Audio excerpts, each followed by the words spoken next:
तो हेलो दोस्तों, तो कैसे हैं आप सभी। मैं उम्मीद करता हूं कि आप सब लोग अच्छे होंगे, सकुशल होंगे और एक बेहतरीन ढंग से जीडी की तैयारी कर रहे होंगे। सीटेड वाला भी बैच चल रहा था, तो आप लोग सब चीजें अच्छे से कवर कर रहे होंगे।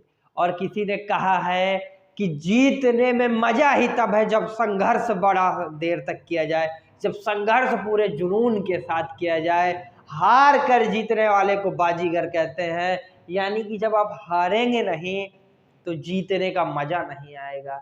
और वही आपने देखा कि एक चीज कुछ टाइम से बड़े चर्चा में है, वो है आपका मेसी। क्योंकि इस बार का जो फुटबॉल का सबसे बड़ा टूर्नामेंट था, क्या नाम था भैया उसका नाम था आपका फीफा 2022। तो फीफा 2022 को फाइनली हम सब के चहीते प्लेयर मेसी ने जीत लिया। क्योंकि किसी ने कहा है कि हर खिलाड़ी का एक सपना होता है कि जाते जाते वो अपनी फील्ड का सबसे बड़ा टूर्नामेंट जरूर जीते। फुटबॉल का हर जो दर्शक था, हर प्रेमी था, वो चाहता था कि मेसी एक बार फीफा जरूर जीते, क्योंकि इन्होंने सब कुछ जीता लेकिन फीफा कभी भी नहीं जीता था। तो इस बार फाइनली अर्जेंटीना ने 2022 में फीफा वर्ल्ड कप 2022 जीता। और ये आपके एग्जाम के पॉइंट ऑफ व्यू से बड़ा इंपॉर्टेंट है, क्योंकि एसएससी इसे जरूर उठाएगा। तो आइए देखते हैं फीफा का करते हैं पोस्टमार्टम फीफा 2022। अब इससे पहले हम लोग देखते हैं कि फीफा की शुरुआत कब हुई। तो जो आपका भाइयों फीफा है, इसकी शुरुआत 1930 में हुई। कब हुई भैया? 1930 में हुई। इसका जो हेड क्वार्टर है वो कहाँ? कहीं ना कहीं इसका हेड क्वार्टर तो होगा ही। हेड क्वार्टर है इसका ज्यूरिक में। कहाँ है भैया? ज्यूरिक में। और ज्यूरिक कहाँ पड़ता है? तो ये पड़ता है आपका स्विट्जरलैंड में। तो ज्यूरिक कहाँ पड़ता है आपका? स्विट्जरलैंड में। और इसके हेड कौन है, यानी कि इसके प्रमुख कौन है? तो इसके प्रमुख हो जाएंगे आपके इन्फेंटिनो। कौन हो जाएंगे? इन्फेंटिनो। फीफा के प्रमुख इन्फेंटिनो। फीफा का जो आपका हेड क्वार्टर है वो हो गया ज्यूरिक में। अभी तक सबसे ज्यादा बार फीफा को किसी टीम ने जीता है तो वो टीम है आपकी ब्राजील। और आपका जो अर्जेंटीना है इस बार का जो विजेता रहा है वो अभी तक तीसरी बार जीता है। तो 2022 में जो अर्जेंटीना ने जीता है, तो कितने बार हो गया इसका भैया? 2022 में तीसरी बार। कितने दफे? 3 दफे अर्जेंटीना जीत चुका है। और इस बार इसके कप्तान थे 2022 वाले में मेसी थे। तो जो इसके कैप्टन थे इस टीम के, क्योंकि इसको एसएससी कहीं ना कहीं टच जरूर करेगा इस टॉपिक को हर हाल में। और ये हुआ कहाँ था? तो ये हुआ था आपका दोहा, कतर में। और ये एशिया में दूसरी बार हुआ है भैया। एशिया में कब हुआ? Second time. कि किसी एशिया में पहली बार हुआ कि किसी एशिया के एक देश ने पूर्णतः फीफा विश्व कप का आयोजन करवाया हो। इससे पहले आप देखेंगे तो 2002 में जापान और साउथ कोरिया में संयुक्त रूप से ये हुआ था। कहाँ हुआ था? जापान और साउथ कोरिया में। कब हुआ था? 2022 में हुआ था। 2022 का जो ये था, तो इसका जो शुभंकर की बात की जाए तो इसका जो शुभंकर हो जाएगा 2022 वाले का, वो हो जाएगा आपका लाइव हो जाएगा। और अगर इसकी फुटबॉल की बात करें तो इसकी फुटबॉल का क्या नाम था? तो इसकी फुटबॉल का नाम था अल रहेला। और अल रहेला का अर्थ होता है यात्रा। और लाइव का अर्थ क्या है? लाइव है जो है वाला, इसका एक सर पे पहनने वाली एक टोपी, इसे हेड कैप भी हम लोग कहते हैं। तो इस चीज को ध्यान रखिएगा।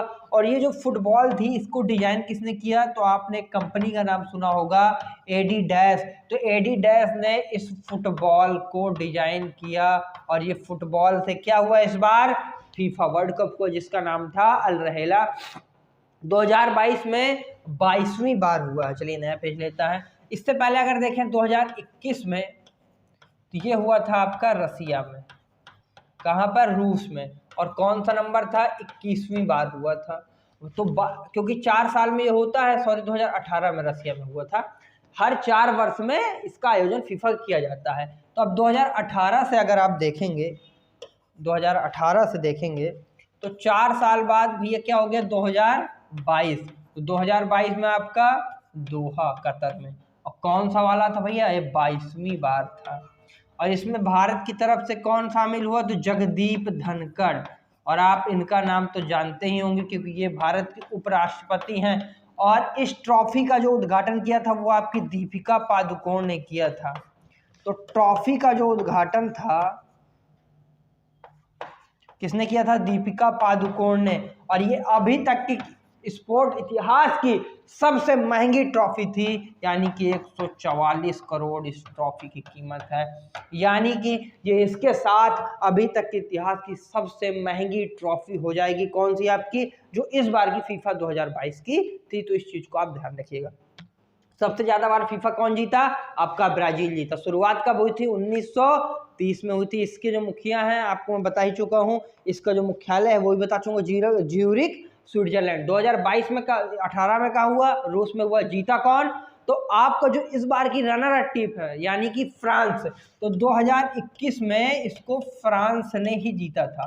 किसने जीता था, सॉरी मेरे मुंह से बार बार गलती हो जा रही क्योंकि वो 21वीं बार था, तो ये 2018 में हुआ था। और नंबर संस्करण कौन था, तो 21वां संस्करण था जो कि 2018 में हुआ था।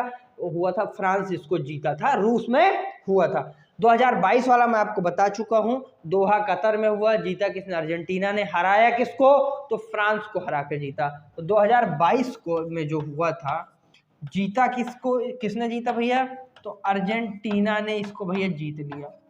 और हराया किसको, यानी कि रनर अप टीम कौन सी रही, तो आपका जो फ्रांस था वो रनर अप रहा। और फ्रांस का एक खिलाड़ी बड़ा चर्चा में रहा, एम्बाप्पे। आपने भी इसका नाम सुना होगा क्योंकि पूरा मैच एक इतना इंटरेस्टिंग, पहले हार रही थी, उसने 3 गोल किए और क्या किया, 3-3 से मैच ड्रॉ हो गया। उसके बाद पेनल्टी शूट हुआ, पेनल्टी शूट आउट में 2 गोल किसने किया, एम्बाप्पे ने जो दिए, दोनों की दोनों सक्सेसफुल। लेकिन जो उनकी टीम के अलग से मेंबर थे वो नहीं कर पाए, और 4-2 से आपके किसकी जीत हो गई, अर्जेंटीना की जीत हो गई। अर्जेंटीना ने कितने के अंतर जीता, 4-2 के। अब ये सब तो आपको नॉर्मल मालूम होगा, लेकिन कुछ चीजें जो आप छोड़ जाते हैं वो मैं आपको बताऊंगा। अगर इस बारे की बात की जाए तो गोल्डन, आपका ये जो अवार्ड था क्या नाम था इसका, गोल्डन बॉल अवार्ड जो था, क्या नाम था उसका, गोल्डन बॉल जो अवार्ड था वो कौन जीता आपका, तो गोल्डन बॉल अवार्ड जो था वो आपका लियोनेल मेसी ने जीता हुआ। कौन सा, गोल्डन बूट जो जीता है, तो जो सबसे ज्यादा गोल करेगा, सबसे ज्यादा गोल किसने किए इस बार, आपके एम्बाप्पे ने। तो जो गोल्डन बूट अवार्ड था, कौन सा, गोल्डन बूट अवार्ड, तो गोल्डन बूट अवार्ड आपको जीता एम्बाप्पे ने। और आप स्क्रीन में इनको देख चुके होंगे, इस समय का सबसे उभरता हुआ सितारा। और आप देख रहे होंगे ये रहा गोल्डन बूट जिसने जीता। लेकिन ये दुखी बहुत थे क्योंकि हर प्लेयर का सपना होता है कि वो क्या करे, अपने देश के लिए क्या लेके आए, कप लेके आए, जो कि वो नहीं ला पाए। अब इसमें बात की जाए गोल्डन ग्लव्स अवार्ड की, क्योंकि ये भी बड़ा इंपॉर्टेंट है। तो जो आपका एक गोल्डन ग्लव्स अवार्ड है ये भी अर्जेंटीना ने ही जीता। अर्जेंटीना का जो कौन था, आपका जो गोलकीपर था, क्योंकि ग्लव्स अवार्ड वही जीतेगा ना जो गोलकीपर होगा। समझ चुके होंगे कि फीफा को इस बार किसने जीता आपके, तो आपके अर्जेंटीना ने जीता। किसको हरा के जीता, फ्रांस को हरा के जीता। इसके पहले भी अगर बात की जाए अर्जेंटीना की, तो इसने 1978 में जीता है एक बार, फिर एक बार 1986 में जीता है, और इस बार 2022 में जीता। यानी कि अभी तक अर्जेंटीना 3 बार आपका फीफा वर्ल्ड कप जीत चुका कब से कब। और यहीं का एक मारिडो ऐसा कुछ नाम था, मुझे कंफर्म याद नहीं, बड़े ही फेमस खिलाड़ी थे, उन्हीं की कप्तानी में पिछली बार 1986 में आपके अर्जेंटीना जीती थी। थैंक यू सो मच, और इसी तरह हमारे साथ बने रहिए, क्योंकि किसी ने कहा भी है कि लगातार प्रयास करने से सफलता है। कितने साल मेसी ने सफलता संघर्ष, क्या एक दिन में ये लोग जीत गए, नहीं जीते, कई सालों की मेहनत हुई, पूरा करियर लगा दिया उस प्लेयर ने, तब जाके जब उसे रिटायरमेंट लेना था तब उसने ये ट्रॉफी उठाई, तब उसने ट्रॉफी चूमी। जब उसका पूरा करियर निकल गया तब उसने एक ट्रॉफी पाई। हर प्लेयर का सपना होता है, आपका भी सपना सरकारी नौकरी का, तो आपको भी अपना सब कुछ झोंक देना है, क्योंकि बिना मेहनत के, बिना परिश्रम के, बिना कठिनाइयों के आप वो हासिल नहीं कर सकते जो आपकी चाहत है। क्योंकि किसी ने कहा भी था कि दिया जला के रह गुजर पे रखते हैं, सॉरी, दिया जला के मुदत पे रखते हैं, और एक हम है जो रह गुजर पे रखते हैं। और समंदरों को भी मालूम है हमारा मिजाज, हम तो पहला कदम ही समंदर में रखते हैं, मतलब भंवर में रखते हैं। तो आप लोगों को ये क्या करना है, ये सब सारी चीजें याद रखनी है आपको ना। आपने जो चीजें कर ली, एक्सेप्ट कर ली, उनको करिए, चाहे जैसे करिए, और लगातार प्रयास करते रहिए। और आप लोगों के लिए एक बड़ी अच्छी खबर है, क्योंकि जैसे जीडी का था तो अभी तक कुछ लोगों ने कहा कि अभी तक कहाँ थे सर, आपने तो कहा था कि हम लोग फ्री पूरा कोर्स प्रोवाइड करवाएंगे, प्रैक्टिस सेट आ ही नहीं रहे। तो आपके अब जो मॉक टेस्ट थे ना, मॉक टेस्ट की तैयारी चल रही थी। तो जो मॉक टेस्ट हैं वो हैं आपके एसएससी जीडी के भी कुछ मॉक टेस्ट हैं, और कुछ आपके सीटेट के भी मॉक टेस्ट हैं। आपको सीटेट का एक एनालिसिस भी अभी आया हुआ था, हिमांशु सर ने किया था, क्योंकि वो खुद गए हुए थे, तो आप उसको भी देखिएगा। और जीडी के लिए मॉक टेस्ट, यानी कि नए साल में आप सब लोगों के लिए एक बहुत ही अच्छा ऑफर, पूरे के पूरे मॉक टेस्ट आपको एकदम फ्री ऑफ कॉस्ट प्रोवाइड करवाए जाएंगे, वो लोग कोई कॉस्ट नहीं है। और आपका 1 जनवरी को, यानी कि नए साल में, आप लोगों के लिए एक महामैराथन आने वाला, यानी कि एक ही क्लास में सारी जीडी कंप्लीट होगी, और एक ही क्लास में आपको सीटेट। जिसने भी उन क्लासेस को ले लिया, जो कि एक क्लास होगी एकदम महामैराथन, एक क्लास में सब खत्म। जिसको भी सिर्फ पास करना, सीटेट हो या फिर जीडी, जिसको सिर्फ निकालना ही ना, एक क्लास अगर उसमें थोड़ा भी पढ़ा होगा तो वो एक क्लास उसके लिए बहुत होगी। तो थैंक यू सो मच। और अब हम लोग मिलेंगे कब, 1 जनवरी को, कब, उसी महामैराथन के साथ मुलाकात होगी। Thank you so much class.